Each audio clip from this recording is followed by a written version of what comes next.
Всем привет, друзья! Сегодня мы с вами будем готовить ватрушки. Я уверена, что все умеют их готовить, у каждой хозяйки есть какой-нибудь свой особый рецепт, но эти ватрушки я буду готовить без дрожжей. Тесто будет простое, легкое, начинка, как всегда, вкусная. В общем, смотрите до конца, но сначала не забудьте подписаться на мой канал. А приготовление мы начнем с начинки. Список ингредиентов вы видите сейчас на экране, а также такой же список вы найдете в описании под этим видео. И для приготовления начинки нам понадобится, конечно же, творог. Обязательно берите жирный домашний творог, у меня жирность 33%, но в принципе подойдет любой творог с жирностью от 15%. Итак, в творог мы добавляем сахар, ванильный сахар, яйца и пробиваем все блендером. У вас должна получиться красивая однородная масса. Если у вас творог не крупинчатый, а гладкий, такой пастообразный, в принципе, можно блендером не пробивать. Но для надежности все-таки лучше это сделать. И затем добавляем клюкву.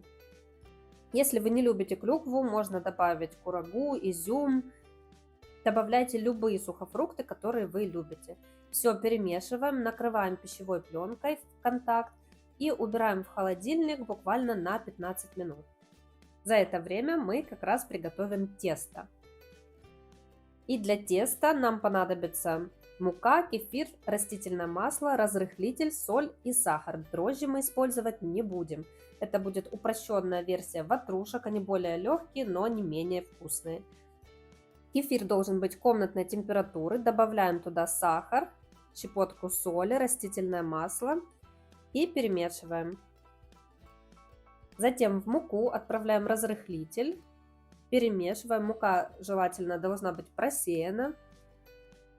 Перемешиваем все и частями отправляем к нашим жидким ингредиентам. Сначала перемешиваем венчиком, если вам становится уже тяжело, переходим на ложку и замешиваем тесто сначала ложкой, затем переходим на рабочую поверхность и вымешиваем тесто руками. В среднем на замешивание уйдет у вас примерно 5-7 минут. Сначала тесто будет достаточно тугое, но в процессе замешивания оно станет мягче, и вы с легкостью сможете потом сформировать шарики. Если тесто прилипает к рабочей поверхности, немножко добавляйте муки и продолжайте вымешивать. После того, как тесто готово, раскатываем длинную колбаску и делим тесто на 8 равных частей. То есть из этого количества у нас должно получиться 8 одинаковых ватрушек. И еще такой момент, у меня в ватрушках будет больше начинки, чем самого теста. Поэтому если вы любите более пышные ватрушки, чтобы было много теста и меньше начинки, то увеличьте количество ингредиентов для этого теста примерно в 1,5 раза, потому как ватрушки получатся не сильно пышные. Итак, мы разделили тесто на 8 частей. Теперь нам нужно сформировать шарики. Периодически окунайте шарики в муку для того, чтобы вам легче было с ними работать. Ватрушки мы не будем раскатывать скалкой. Нам понадобится всего лишь 1 стакан, но сначала берем противень, застилаем его пергаментной бумагой, кладем шарик и ровным стаканом формируем ямку для нашей начинки. Стакан предварительно также окунаем в муку и сильно прокручивающими движениями вдавливаем его в тесто, тем самым формируя красивую ямку для начинки. Точно так же поступаем со всеми оставшимися шариками. Все 8 ватрушек помещаются на один противень, поэтому выпекаем их все за один раз. И еще один важный момент. Так как мы готовим бездрожжевое тесто, понятно, что тесто не будет сильно расти в процессе отстойки, в процессе выпекания, сильно подниматься оно не будет.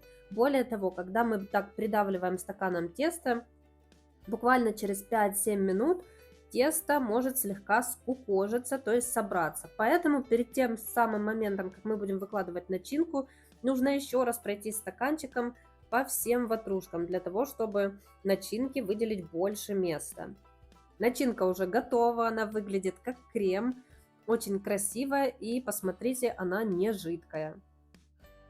Не течет, не растекается, не убегает с ватрушки, то есть она хорошо держит форму. Равномерно выкладываем всю начинку на тесто и смотрите сами, какое количество начинки вам нравится больше. Опять же, я уже говорила, что мне нравится, когда начинки много, и чтобы тесто просто держало эту начинку. Но если вам нравится более классический вариант, когда вокруг много теста и немножко начинки, можете сделать и так.